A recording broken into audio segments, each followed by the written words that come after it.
Where is the buck you have been watching on camera all summer, the moment you hang a stand and start hunting him? You already know the answer, because you have lived it. You checked your Reconyx cameras every 2 weeks, from June through September. You had photos of a 4, 5-year-old 1-0 point showing up at the food plot at 6:30 p.m. in daylight, ears forward, completely relaxed. Then you hung a lone wolf stand on the edge of that plot on October 1st, sat it twice, and the daylight photos stopped, cold, like someone flipped a switch. He did not leave your property. He did not die. He did not go nocturnal because the moon changed or the barometric pressure dropped. He moved to one of the 15 places I am about to describe because mature bucks do not disappear when hunting pressure starts. They relocate to specific terrain features that give them a sensory advantage over you, and most of those features are within 400 yards of where you were sitting, roughly 4 football fields. That is the part that makes it frustrating and encouraging at the same time. Frustrating because you have been walking past his bedroom to get to your stand. Encouraging because once you know where to look, the adjustment is a 5-minute change to your setup, not a new property. I have spent the last 12 seasons obsessing over this question on properties in 6 different states, from West Virginia mountain hollows to South Texas senderos to the thick hardwood ridges of Knee, Tennessee. Where do pressured bucks actually go? Not where does the hunting media say they go. Where do GPS collar studies and my own camera data say they go? The answer changed how I hunt. It will change how you hunt too. And stay until the end, because number 15 is a location most hunters walk right past every single time they enter the woods, and learning to identify it accounts for more of my mature buck encounters in the last 5 years than any other stand location I have ever hunted. Number 1. Benches on steep hillsides. A bench is a narrow, flat shelf that runs horizontally along a steep slope, usually 10 to 30 feet wide, about the width of a 2-car driveway to a 2-car garage. Mature bucks bed on benches because the terrain gives them a triple sensory advantage. They can see downhill.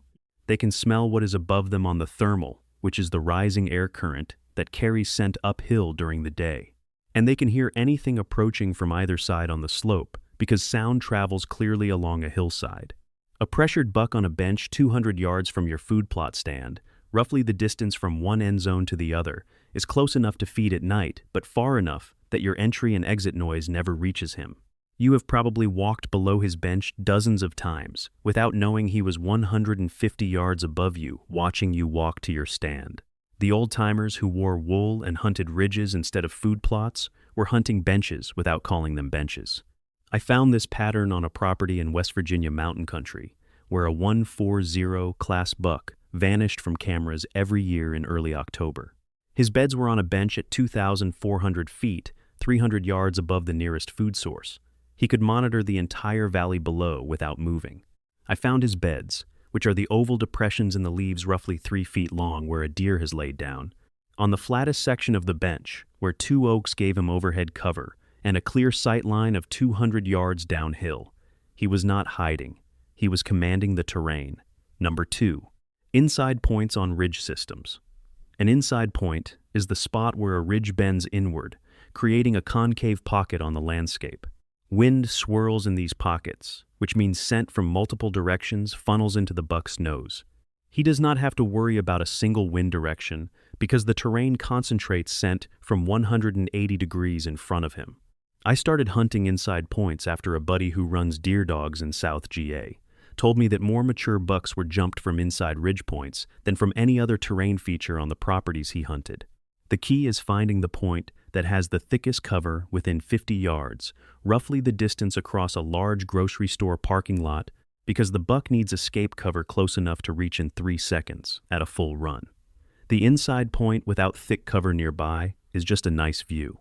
The inside point with a laurel thicket or briar patch within 40 yards is a mature buck bedroom. Number 3.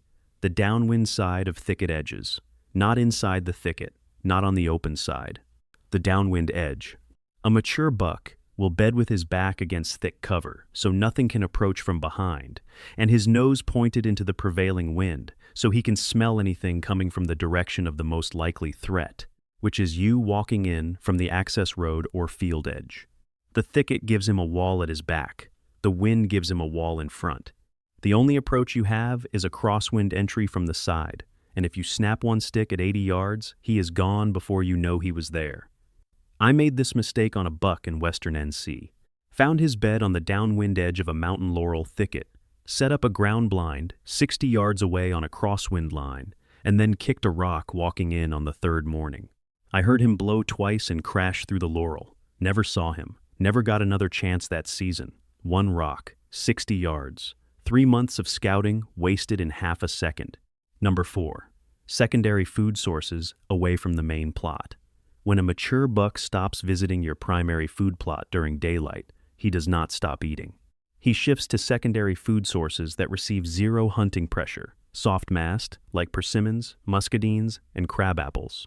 Hard mast like white oak acorns, which are sweeter and preferred over red oak by every deer I have ever watched on camera. The persimmon tree 300 yards into the timber that nobody hunts because it is too far from the road is exactly where that buck is feeding at last light. I found a cluster of 4 white oaks dropping acorns on a flat bench in Any, Tennessee 2 seasons ago, set a lone wolf 20 yards downwind, and saw more mature bucks in 3 sits than I had seen in 2 weeks on the food plot. The deer were there the entire time.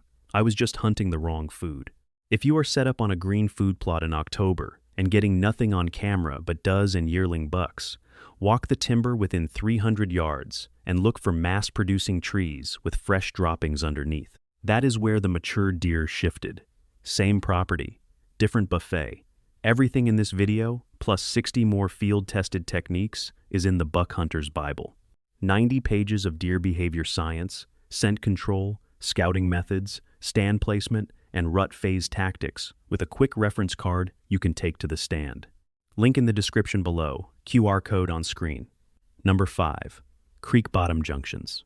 Where 2 creeks meet, the terrain typically creates a small flat with thick cover, moisture-loving vegetation, and natural funneling of deer movement. Mature bucks use creek junctions as daytime staging areas, which are the spots where a buck will wait in cover during the last 30 to 60 minutes of daylight before moving to a food source after dark. The junction gives him water, cover, and multiple escape routes along either creek channel. In South TX brush country, creek junctions are some of the most productive stand locations available because the surrounding terrain is so flat and open that any natural depression with overhead cover becomes a magnet for pressured deer. Number 6. Leeward sides of ridge tops. The leeward side is the side of the ridge that is sheltered from the prevailing wind. On a day with a steady northwest wind, the leeward side is the southeast face. Mature bucks bed on the leeward side, about a third of the way down from the top, close enough to crest the ridge and escape over the back if something approaches from below, but low enough to be out of the direct wind that would carry their scent and make them cold. This position also creates a scent cone that falls downhill below them, alerting them to anything approaching from the valley floor. I hunted a buck in western NC who used this exact setup on a south-facing ridge for 3 consecutive seasons. Every time I approached from below, he was gone before I reached the ridgeline. The year I circled wide and came in from the backside of the ridge, staying below the crest and using the ridge itself as a wind block, I had him at 35 yards. Number 7. Overgrown logging roads and skid trails. Old logging roads that have grown up with briars and saplings create linear corridors of thick cover that mature bucks use as travel routes and bedding areas. The roadbed itself sits slightly higher than the surrounding forest floor, which gives the buck a dry bed and a sight line along the corridor in both directions. A buck bedded on an old logging road can see 100 yards in 2 directions while being completely hidden from anyone walking through the timber 30 yards to either side. I check old logging roads on every new property I scout because they are the most overlooked bedding habitat in the eastern woods. Number 8. Island cover in agricultural fields. Any patch of trees, brush, or standing grass in the middle of a harvested crop field creates an island that mature bucks will use when pressure pushes them out of the timber. The island does not need to be large. That is the part that surprises most people. I have found beds and cover patches as small as a 1/4 acre, roughly the size of a tennis court. The buck knows that no human is going to walk 400 yards across an open plowed field to check a tiny patch of brush. That isolation is the security. Glass these islands with a vortex spotting scope from a field edge at first and last light, and you will find bucks in places you never imagined. Number 9. The base of blowdowns and root balls. When a large tree falls in a storm, the root ball creates a wall of dirt and roots that is 6 to 10 feet tall, roughly the height of a basketball hoop. The space immediately behind that root ball, on the side away from the prevailing wind, is one of the most protected bedding spots in any forest. The dirt wall blocks wind and scent from the downwind side. The fallen trunk blocks visual approach from one direction. And the surrounding canopy opening created by the fallen tree grows up quickly with young browse that provides food within steps of the bed. I have found rubs, which are spots where bucks scrape their antlers on tree bark to mark territory and remove velvet, on the trunk of the down tree itself, next to the bed, on 3 different properties. The buck is using the blowdown as a combined bedroom, dining room, and signpost. After every major storm event, walk your property looking for fresh blowdowns with root balls facing the prevailing wind direction. Those are your new stand locations. It takes about 1 season for the deer to find a fresh blowdown and start using it as a bedding hub, so mark them in the spring and check them in the fall. Number 10. Swamp edges and marsh transitions. The transition zone, where dry ground meets standing water or marsh, is a pressure escape that most hunters avoid because their boots get wet. That is exactly why mature bucks use it. A buck standing in ankle-deep water among cattails 60 yards off dry ground is invisible to anyone walking the timber edge. He can hear you coming because water amplifies sound. He can smell you because the moist air near the marsh carries scent further and more consistently than dry forest air. And he knows from experience that humans almost never wade into the marsh to look for him. If you hunt near any swamp, marsh, or flooded timber, and you are not willing to get your boots wet, you are not hunting where the biggest buck on the property lives. Number 11. Saddles between 2 high points. A saddle is the low point on a ridge between 2 higher knobs or peaks, like the dip in the middle of a letter M. Deer use saddles as crossings because they are the lowest effort path over a ridge system. But mature bucks do not just cross saddles, they bed in them. A buck bedded in a tight saddle with thick cover can monitor 2 valleys simultaneously while having escape routes in 4 directions, over either knob or down either slope. The saddle on your property that you use as a rut stand to intercept cruising bucks is also a bedding location during the October lull when pressure pushes deer into tighter cover. Number 12. Abandoned homesteads and old foundations. The overgrown footprint of an old farmhouse, barn foundation, or homestead creates a microhabitat of thick vegetation and edge cover that is different from anything else in the surrounding forest. The soil around old homesteads was typically enriched with decades of human activity, which produces denser, more diverse plant growth, even 50 years after the structure is gone. Mature bucks bed in the thick vegetation that grows around old foundations because the cover is denser than the surrounding timber, and the rectangular shape of the foundation creates defined edges that the buck uses as visual reference. Points. I have found beds against old stone walls on 3 different properties, always on the downwind side. Number 13. Isolated pockets of evergreen cover in hardwood forest. A single cluster of cedars, pines, or hemlocks in the middle of a hardwood forest provides year-round visual cover that the surrounding deciduous trees lose in November when the leaves drop. This matters most during rifle season when the bare canopy opens up sight lines that were blocked all summer. A mature buck that tolerated 100 yards of visibility during bow season suddenly has to deal with 300-yard sight lines once the leaves are gone. He relocates to the nearest evergreen cover, where the canopy stays dense regardless of the calendar. I found a cedar thicket roughly half an acre in size, about the footprint of a small house lot, surrounded by open hardwoods on a property in NE, Tennessee. The landowner told me nobody ever hunted near it because it was too thick to see anything. When I hung a camera on the north edge, I got photos of 6 different bucks entering and leaving that thicket in 3 weeks, including a 150, class deer that nobody on the lease had ever photographed. The thicket was 200 yards from a heavily hunted food plot. Look, everything I am walking through here is in the Buck Hunter's Bible. 90 pages, scent control, scouting, stand placement, rut tactics, plus a quick reference card for the stand. Link in the description, QR code on screen. Number 14. Below road crossings and culverts. Mature bucks learn that roads mean human activity, but they do not avoid roads entirely. They cross under them through culverts, drainage pipes, and low bridges, or they cross them at the point where visibility is lowest, which is typically where the road dips into a hollow or curves around a hillside. On public land where roads define property access, the culvert crossing under the main road is one of the most consistent, mature buck travel routes available. The deer are avoiding the road surface itself and the scent and visual exposure that comes with crossing it in the open. Set a camera at a culvert on any road that borders public hunting land, and you will see more mature buck traffic there than at most scrape lines. The deer figured out decades ago that crossing under the road is safer than crossing over it. I hunted a culvert crossing under a 2-lane highway on public land in West Virginia for 3 seasons and put my Hoyt through the ribs of a 3, 5-year-old 8 point that walked through a 24-foot diameter drainage pipe at 7:15 inches the morning like he was walking through his living room. That pipe was his daily commute between bedding on one side of the road and feeding on the other. Nobody else on the WMA hunted within 200 yards of the road because they assumed all the deer were deeper in the timber. They were wrong. Number 15. This is the one I saved for last because it took me longer to learn than anything else on this list, and once I understood it, my hunting changed completely. The spot is the first piece of thick cover inside your own entry route. Think about how you walk to your stand. You park at the field edge or the access gate. You follow a trail or a logging road into the timber.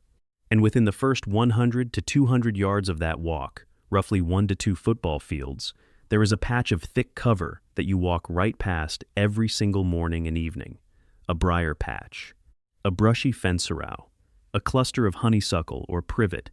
You walk past it in the dark on the way in, and you walk past it in fading light on the way out. You never look at it, you never hunt it.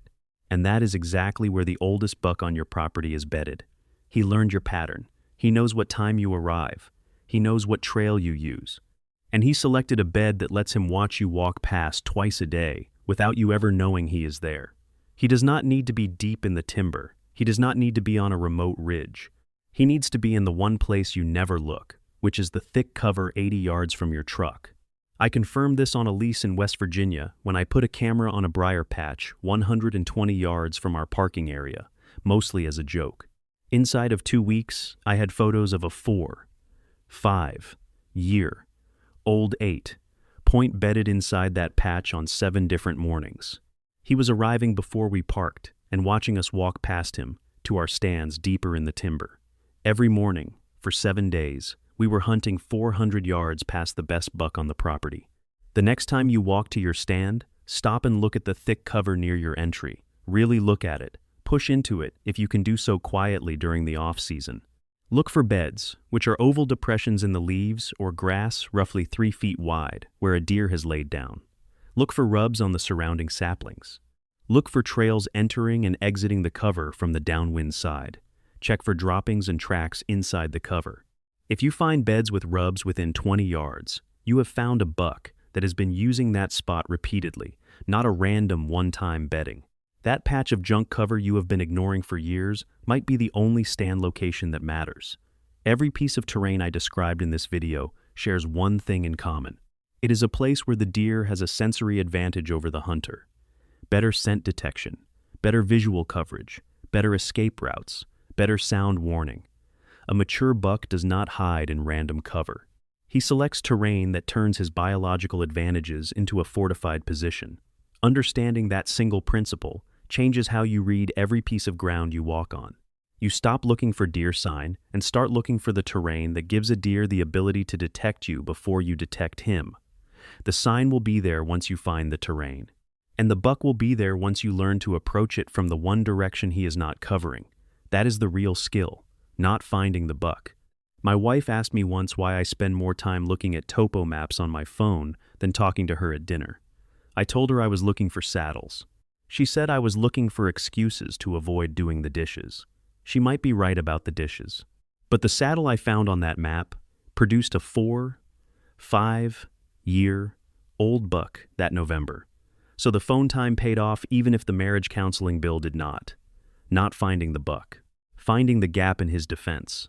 And for what it is worth, the first time you slip into a spot where a mature buck does not expect you and you watch him walk in at 30 yards, completely relaxed, unaware, doing what he does when he thinks nobody is watching, that moment will teach you more about deer hunting than 10 years of sitting over a food plot ever could. That is the hunt. That is the skill. And it starts with understanding that the deer is not gone. He is just smarter about where he stands than you are about where you sit. Close that gap, and you will find him.